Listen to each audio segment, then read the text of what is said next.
It's Peter Hill here. Have been producing 2 to 3 podcasts a day on science, elements of science teaching. But there are certain things I realise that when you get down to it, describing it can be more confusing when you hear it and when you could see it instead. So in general, I'm slowly trying to improve with podcasting, getting me able to speak coherently for long periods of time. Astoundingly, that's quite a complicated thing to do. And also producing a sort of an environment where I'm working on projects directed towards teaching, communication, which is this part of podcasting, and learning to present things on YouTube. And I'm going to improve the skills, which involve learning how to do things, learning how to produce things, just learning technical things, like going through the syllabus and things like that, and finally health, trying to get that improved. And these are 4 integrated things, and they go together. And the projects I have had are quite good because they are projects I don't think I can do myself, and they're a challenge, and they're, given that I've got no courses that I'm doing, it really sends me trying to achieve something, and I have to go and look at the technology to improve it. So really the first one I tried to look at and have been successful is the Einstein to Hasse experiment. This is where I get a pendulum to spin using quantum mechanics, the spin of electrons to do it. And the story here is more a learning curve. So when I first began it off, I began with firstly a mechanical relay, which I had, and then I looked at a J-car kit with the old soldering, and by this time I was going from the 70s to the 80s and 90s J-car kit, and it was good, and I was soldering in the components, and a bit quizzical because a lot of it didn't make sense. The components weren't up to date, they were redundant, poorly done, and it's really hard to go. And then after that I discovered Arduino, which is sort of about that size, like a big plate of meat, I suppose. And there again, there's no information on how to do it, so you just buy the parts. The parts are now getting incredibly cheap. So an Arduino board is a board which is programmable with a serial port into it, and powered with a serial port, and you can program it through serial. So I know a bit about serial read and write and the protocols and the baud rates and that process going forward. And basically you just have to plug things in. You plug in the serial port, there's only one point to plug it in, and you want to drive. I went through a series there of migrating the Arduino up to modern times. I had it driving relays. The relays is pretty so-so, but even doing that, I realised that wiring has changed. So going across here, then I replaced the mechanical relays with solid-state relays, and again that taught me very quickly. So within a matter of days, basically days, I'm going up, increasing all the time. And then I tried to get a motor board, and the motor board I looked at, and it actually just clips together.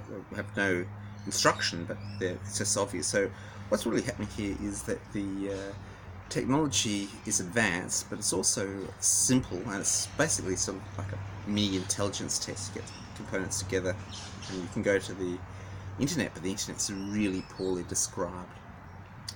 And so this being said, I've advanced the Einstein to Hasse experiment, and I'll show that a bit later. But what I'm talking about now is other projects. I've got a series of projects up, and one of the projects I realized is that we need to really advance the way we teach chemistry. And essentially, when we have an acid and a base, we need to show a complete titration curve. So if you have a thing like phosphoric acid, which is H3PO4, Depending on how that goes, I'm just trying to get this to the right screen for you because I can actually see now. It will start off, this is down, very basic solution, an acid at the top, and as you add more acid it will go along, go up, plateau, go up, plateau, go up, and this titration curve unpacks a deeper level of understanding of what acid and base is. Acid and bases are a relative term. It's really an opening up. It's senior chemistry to get going. And one of the things is that we don't see this titration curve. We see little bits of it, and it really scrambles inside the kid's head. So really, the aim would be, a good aim is to have a device which shows the titration curve, but meets the aims of teaching. That is not being too many wires going along. You need very few wires. So one of the things I did was start to look at the pH meter, and the idea of that you could have a little pH meter puts in, and this is the one I'm going to show and talk about, a little pH meter that goes in and ultimately just goes in there, and it's wirelessly connected to the internet, powered by itself, a little battery on it, powered by itself, connected to the internet. It sends data there and intelligent beakers which pour in acid, and you can watch it all going and see chemical animation with it. So the teaching is much more advanced, and this is a more standard way of doing it rather than talking about it and people, all this confusion going across. So look, I've got the idea, and I'm not trying to sell it to you now. I've got the technology behind it. So essentially, you start off with this thing, a BNC. I'll just talk you through it because it's rather interesting. So I got this yesterday, and so this is important. So this blue thing in here is the pH meter. So I'm not going to take this off. It's stored permanently in a liquid. So that's something I've got to really think about how to do it. And you unscrew this and you put it in your beaker. And you can't see in here, there's a little glass bulb protected there, and the protons get drawn through that bulb. It's an electrode, and it draws through. It depends on the acidity, creates a current, a voltage I suppose. A current I suppose might be makes probably more sense if it makes a current, and it goes through and comes out this particular connector here, BNC connector. BNC means Berkeley Nuclear Corporation. So this is developed in World War II to get the timing right, just right on the atomic bombs. So this is where it's come across. So this has become a standard piece of laboratory equipment. Perhaps it's a bit of overkill, it's a bit horrible, and they've got this long wire. And ideally this is for the lazy person with an aquarium who wants to go and set. So I'll let you go right up there, and this is fantastic, this stuff. You can possibly see. Not so good there. And so this plugs into this preamplifier unit here, which is here. And all this costs about $40. So I just showed this connected together, and so that's connected together like that. And you've got this little pot at the top here. So you get it in your standard solution, you adjust your pot, so it's just pitchy perfect.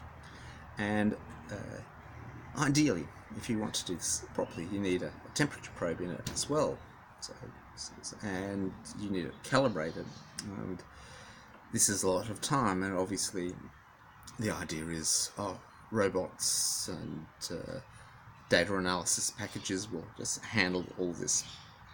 And you really need this if you need to get some good teaching going along. And so the end of this comes out into this plug here. So your black wire is ground, your red is your 5-volt rail, and your blue is your signal. And there's no documentation. You open this up, it's all in Chinese, about $30 for this whole little unit.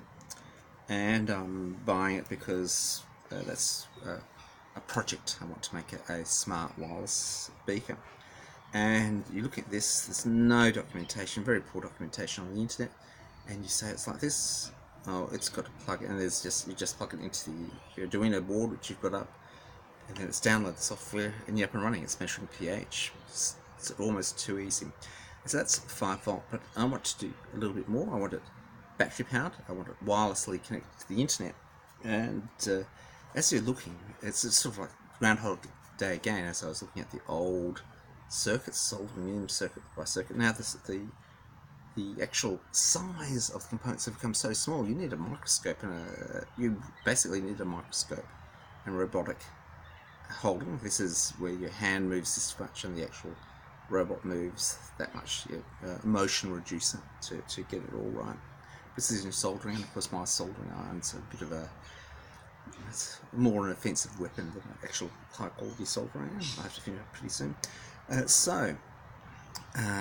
Looking at this strategically, they've got to be coming up. And I was looking at the Arduino boards where you can actually plug in a battery pack, plug in an Ethernet stuff, and the Internet of Things, it just can't go. So essentially you would have something about that size in your beaker on top, and this would measure the pH, record it on your mobile phones, and send commands to smart beakers to pour more in, and see it drop in. And you see this very much, and you get the entire curve. Notice the view, it goes like this, like that. And so we need a board. Now remember, the Arduino board is 10 years old. It's 8-bit going up to 10-bit. 8-bit. It's really a rescue board. You're rescued from the 1990s when 8-bit was still allowed. And given that your mobile phone and everything is 64-bit, so that's 8 times more. And the speeds are just there. Although the Arduino boards are very, very good. They've got immaculate timing. They're built. The problem nowadays is that everything is so good that even if you build it cheap, it's very, very good. And so the lasers that I buy or I'm building cost 80 cents each. A full powered laser. I remember the first laser I bought for myself cost $600. It was still a beautiful laser. But the answer to it is this little thing. I'm going to hold it here. And this little board here contains, I'm going to point to it and then show it to it, a wireless section. So it hooks up to your internet, and it took me over an hour to work out how to do that, because you just have to, I don't know, it's a complicated thing, but there's a little USB port here, a micro USB. It's similar to your mobile phone. I was going to show you my mobile phone, but it's up there.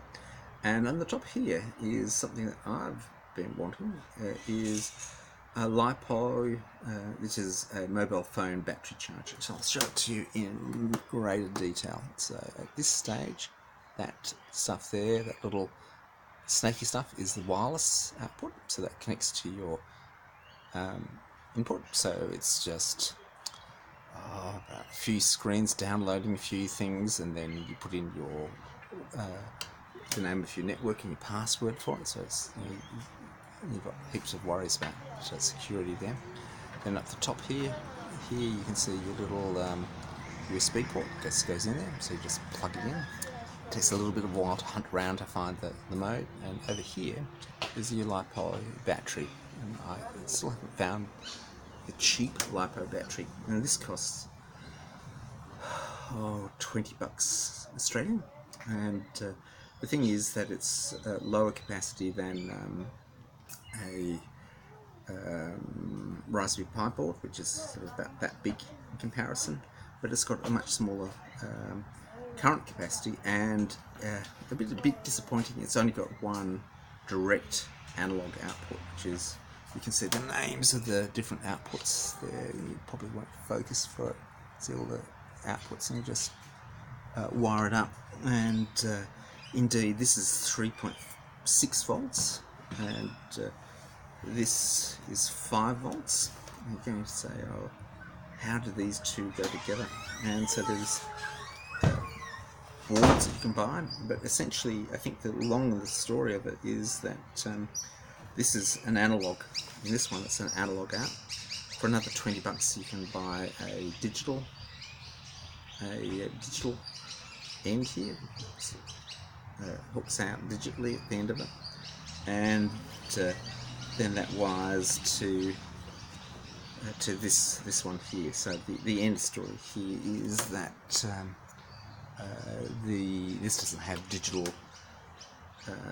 proper digital drive. Digital stuff drives on 5 volts, but it has conversion, so you can buy another little board which sits on top of it, a very small board, also about $20 to drive motors. And essentially this is the way to go. So what you want at the end is that you have your little, I suppose you could almost mount the board on top of your probe, you know, like that. In fact, a probe and a battery, and just goes in, and there goes your chemistry lesson. Now, I don't know. I got up to the point of sort of digging both ends. I've got up to the point of it wirelessly sending information on the internet and polling web pages, and on the other side I had to have a crash course for a few minutes learning PHP, the internet protocol where you're used to. Okay, let's just go now. Bye.